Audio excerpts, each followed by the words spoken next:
Differentiating between a moth and a butterfly has been quite contentious in the entomology world. Like previously, they used to say that, oh, moths are nocturnal creatures and butterflies are diurnal creatures. And some people used to say like, oh, butterflies, their wings point up, moths, their wings point down. Butterflies, they sit like either this or wings open. But now, because they've discovered so many different species, currently the only criteria is the feelers, where moths have extra fuzzy or sensitive feelers because more often than not, if they are awake during the daytime, they are in the darker areas of the forest. And at night, they obviously need to use these tools to get around. It's not necessarily true that butterflies are always more colorful than moths.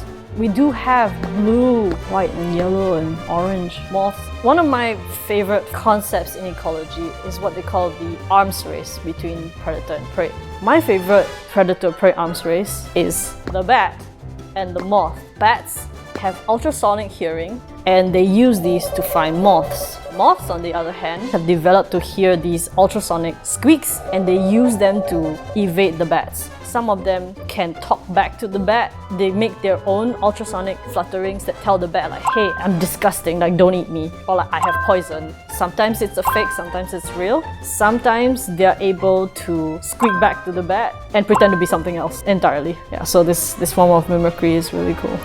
Creating buffers, creating different kinds of microhabitat climates is important for moths and just invertebrates in general. I think we all know that moths are just dazzled and distracted by lights. It is a contentious thing in Singapore. I am definitely a supporter of having lights at night in certain areas for safety, but I think that in other areas, especially near the central catchment where most of the wildlife is clustered, especially when lights are excessively decorative or aesthetic, I think we could try to tone it down a bit.